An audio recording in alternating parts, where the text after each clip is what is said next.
4 बजे वहाँ लड़ाई होती है, उससे छुरियाँ कुल्हाड़ियाँ जो भी थी उससे वार करके बच्चे को हलाक कर दिया जाता है और वो भाग जाते हैं। अब ये बच्चे को तलाश करते हैं जो उसके वर्साएँ हैं, और जब वहाँ पहुँचते हैं रात के 10 बजे। अब नाज़रीन, अब टाइमिंग नोट करते जाइएगा, रात के 10 बजे जब वहाँ पहुँचते हैं तो वहाँ उन्हें लाश मिलती है, और बच्चा जो है वहाँ मरा पड़ा होता है, उस खून आलूद उसका जिस्म पूरा, और वो वहाँ पड़ी होती है उसकी लाश। तो वो 15 पे पुलिस को इतला करते हैं। अब पुलिस भी आती है, अब पुलिस आती है वहाँ, उसको डेड बॉडी लेके हॉस्पिटल भी पुलिस ही पहुँचाती है, क्योंकि कानून भी यही है कि जो हॉस्पिटल वाले हैं वो कभी भी कोई डेड बॉडी वसूल नहीं करते जिस पे कत्ल का शुबा हो, कि जी वो उस पर बाकायदा कांस्टेबल से साइन कराए जाते हैं, और जो उसका नक्शा सूरत हाल होता है उसमें भी जिक्र होता है कि डेड बॉडी को फलां कांस्टेबल के ज़रिए भिजवाया जा रहा है। फिर जब पोस्टमार्टम रिपोर्ट जारी होती है तो वो भी कहते हैं, लिखते हैं बाकायदा डॉक्टर्स के, फलां कांस्टेबल को ये पोस्टमार्टम रिपोर्ट उसके हवाले की गई। बिस्मिल्लाहिर्रहमानिर्रहीम, अस्सलाम वालेकुम नाज़रीन। वक्त के गुजरने के साथ साथ जूं जूं साइंस तरक्की कर रही है, आईटी आ गया जी, पूरी दुनिया में आईटी सिस्टम आ गया, पाकिस्तान की पुलिस में तालीम आम हो गई। पहले ये होता था कि अंडर मैट्रिक कांस्टेबल्स हुआ करते थे, और वही थानेदार बन के मैंने ये देखा जो अंडर मैट्रिक थानेदार थे वही का पहले कांस्टेबल भर्ती हुए, फिर वो डीएसपी तक गए जी। बहुत सी ऐसी मिसालें मौजूद हैं, लेकिन उनकी तफ्तीश, उनका बात करना, उनके बात करने का तरीका, उनका हौसला, ये देखने के काबिल होता था। लेकिन अब ये देखें कि एमए पास, एमफिल, बास इंजीनियर्स जो हैं वो पुलिस डिपार्टमेंट में आए, और उसके साथ साथ फिर जो पीएसपी क्लास है, हालांकि उनकी तालीमी काबिलियत जो है वो सिर्फ बीए के बाद आप एग्ज़ाम दे सकते हो, लेकिन कहा यह जाता है कि वो क्रीम होती है पाकिस्तान की जो आती है, और वो आके फिर महकमा पुलिस और बाकी डिपार्टमेंट्स में काम करते हैं। लेकिन हाल आप देख लें तमाम डिपार्टमेंट्स का और उसके साथ पुलिस का, कि कोई तरक्की नहीं है, कुछ चेंज नहीं है, सिवाय ये कि थाने खूबसूरत बना दिए गए, सिवाय ये कि जी टिकटाकर बन गए पुलिस अफसरान। और सिर्फ कांस्टेबल नहीं, पहले ये था कि ये बीमारी कांस्टेबल सब इंस्पेक्टर तक महदूद थी, कांस्टेबलशिप तक थी, एएसआई कुछ थे,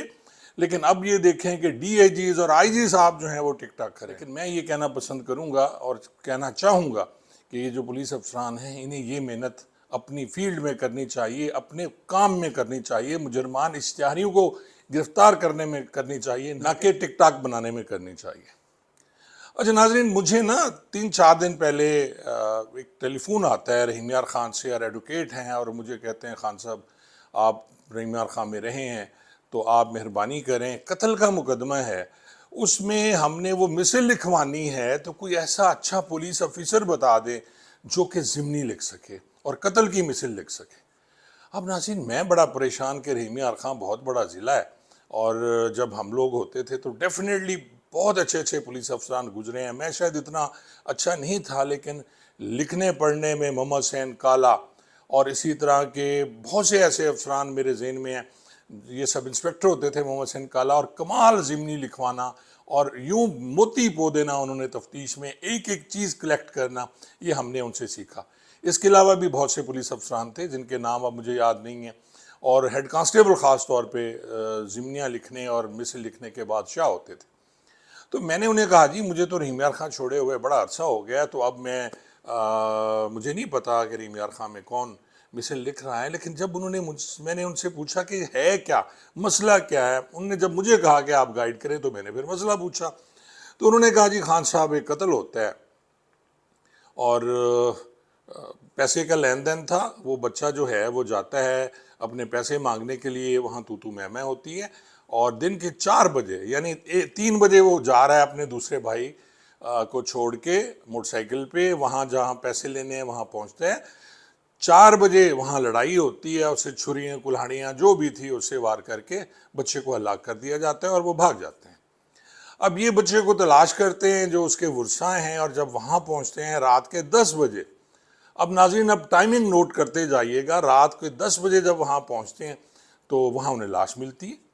और बच्चा जो है वहाँ मरा पड़ा होता है, उस खून आलूद उसका जिस्म पूरा, और वो वहाँ पड़ी होती है उसकी लाश, तो वो 15 पे पुलिस को इतला करते हैं। अब पुलिस भी आती है, अब पुलिस आती है वहाँ, उसको डेड बॉडी लेके हॉस्पिटल भी पुलिस ही पहुँचाती है, क्योंकि कानून भी यही है कि जो हॉस्पिटल वाले हैं वो कभी भी कोई डेड बॉडी वसूल नहीं करते जिस पे कत्ल का शुबा हो कि जी वो उस पर बाकायदा कांस्टेबल से साइन कराए जाते हैं, और जो उसका नक्शा सूरत हाल होता है उसमें भी जिक्र होता है कि डेड बॉडी को फलां कांस्टेबल के ज़रिए भिजवाया जा रहा है। फिर जब पोस्टमार्टम रिपोर्ट जारी होती है तो वो भी कहते हैं, लिखते हैं बाकायदा डॉक्टर्स के फलां कांस्टेबल को ये पोस्टमार्टम रिपोर्ट उसके हवाले की गई, या जो भी डेड बॉडी लेके पुलिस वाला जाता है। अब नाज़रीन, डेड बॉडी जो है वो भी 12 बजे हॉस्पिटल पहुंचती है और उसे रिसीव किया जाता है। पोस्टमार्टम नहीं होता रात को, मेरे ख्याल अब पोस्टमार्टम नहीं करते, वैसे तो रोशनी का इंतज़ाम हो गया है। पहले ये होता था कि बहुत बुरी जगह होती थी जहाँ लाशें पड़ी होती थी, अब थोड़ा सिलसिला बहुत अच्छा हो गया है, अब रात को भी पोस्टमार्टम होता है।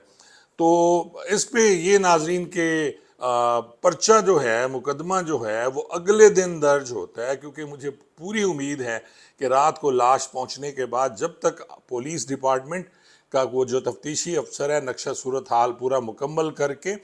यानी FIR दर्ज करेगा, और उस FIR का पूरा जिक्र उस नक्शा सूरत हाल में होता है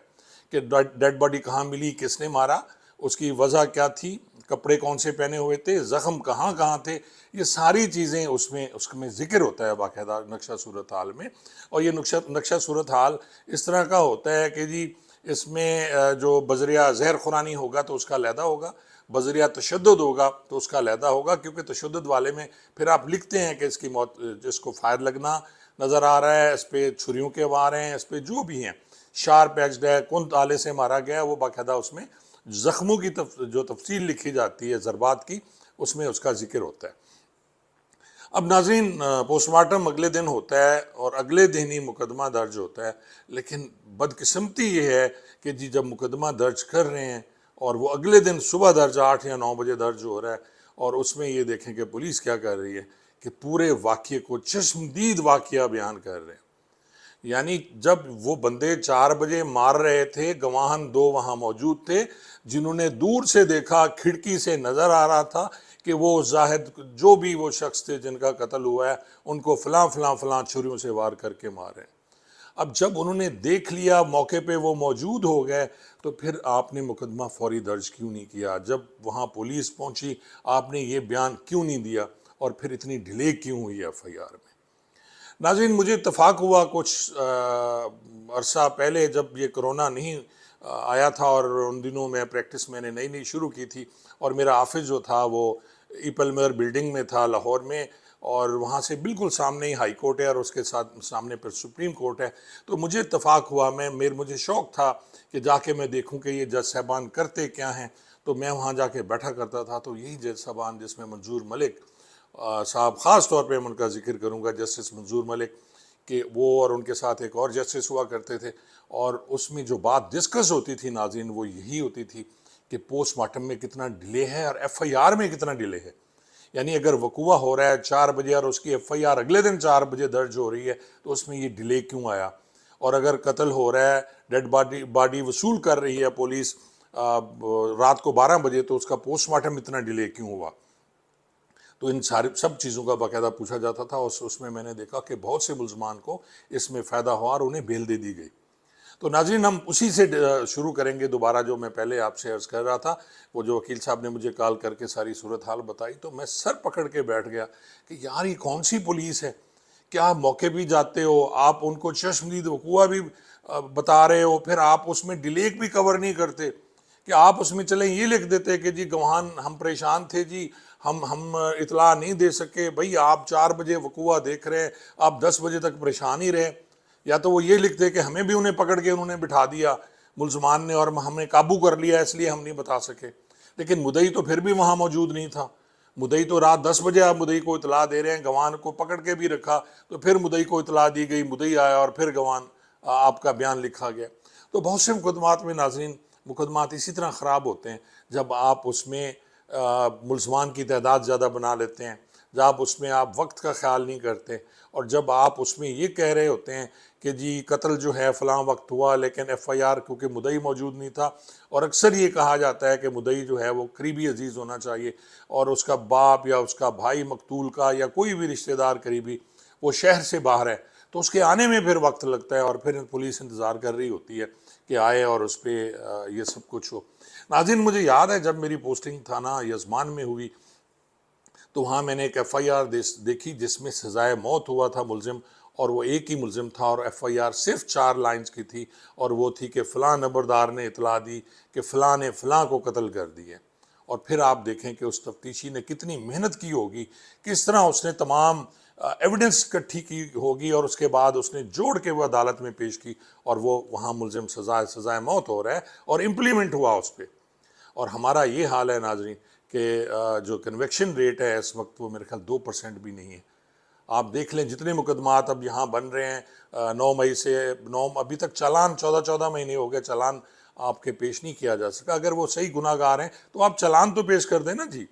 14 माह हो गए, 15 माह हो गए, चालान पेश नहीं हुआ, मुलजमान पड़े हुए हैं, जेलों में पड़े हुए हैं। तो ये नालायकी जो है पुलिस डिपार्टमेंट की, और उसके साथ मैं अवाम का भी यही कहूँगा कि अवाम को भी शऊर नहीं है। तो शऊर तो ये होना चाहिए कि आप जो पुलिस कर रही है उसको आप देखें, आप समझें। और मुझे ये भी याद है कि जी ख़ास तौर पे यज़मान की मैं बात करूँगा, और अब बहुत से शहरों की यही बात है देहातों की, कि जो ही कत्ल होता है तो लाश वहीं पड़ी होती है। पहले जो है मुद्दई या मुलजमान भाग रहे होते हैं कि फ़लाना बड़ा वकील है उसको जाके कर लें, बड़ा वकील जो है उसको कर लें, और वो वकील साहब एफ़आईआर लिखवा रहे होते हैं। और वकील साहब की एफ़आईआर लिखी हुई, मैं उससे इत्तफाक नहीं करता। ये जितने वकला साहबान हैं उनसे बेहतर एक एफ़आईआर जो लिखता है वो मुहर्रिर वहाँ का थाने का, वो बेहतर एफ़आईआर लिखेगा। और जब आप हक़ाइक़ नहीं लिखेंगे एफ़आईआर में, आप उसमें 2 नंबरी करेंगे एफ़आईआर में, तो आपके मुलज़मान कभी भी सज़ा नहीं होंगे। तो ये तफ्तीश और इसके मुतालिक एक बात आई, मैंने आपसे अर्ज़ की, तो मैं ये चाह रहा हूँ अब कि हम कुछ ऐसा सिस्टम बना दें। मैं रिटायर्ड पुलिस अफसरान से भी रिक्वेस्ट करूँगा कि हर ज़िले में, हर तहसील में हम कुछ ऐसी अपनी तंजीम बना दें कि लोगों को आप बताएं, जो समझदार पुलिस अफसरान हैं, कि लोगों को बताएं कि अगर कत्ल होता है, किसी का चोरी होती है, डकैती होती है, तो एफ़आईआर किस तरह दर्ज करानी चाहिए। क्योंकि पुलिस वाले उसमें यही होता है कि जो वो बयान दें लिख लें, क्योंकि कानून ये कहता है पुलिस को कि जो मुद्दई आपको लिखवा रहा है वही आपने लिखना है, और उसके नीचे आप बाकायदा लिखते हैं कि मुद्दई ने जो मुझे बयान दिया वो मैंने हर्फ ब हर्फ वही उसको पढ़ के सुनाया, और उसने उसकी तायद की। ये एंड में लिखना पड़ता है, अब तो शायद लिखते हैं या नहीं लिखते, हम तो लिखते थे कि हर्फ ब हर्फ उसकी तायद की, और मैं फिर उस पर उसके मैंने अलअबदाद कराए, उसके साइन कराए। तो आप देख लें कि कितना कानून मौजूद है, लेकिन उसमें क्योंकि हम सभी गलत हैं नाजरीन, चाहे वो पुलिस वाले हैं, चाहे वो अवाम हैं, तो सब एक ही माशरे का हम हिस्सा हैं। तो फिर कन्वेक्शन कहाँ होगी, फिर मुलजमान कहाँ सज़ा पाएंगे, रूल ऑफ लॉ कैसे होगा। तो ये मेरा सवाल है आप दोस्तों से। और जो दूसरी मैंने आपसे रिक्वेस्ट की है कि अगर किसी भी दोस्त को किसी किस्म की हेल्प चाहिए इस मामले में, तो आप मुझे फ़ोन कर सकते हैं। फ़ोन नंबर मैं आपको मेरा है, वैसे भी फेसबुक पे मौजूद है, यूट्यूब पे मौजूद है, और नीचे मैं लिख भी देता हूँ। किसी ने भी मशवरा करना है मुझसे, आप काइंडली मशवरा कर लिया करें। बहुत बहुत शुक्रिया।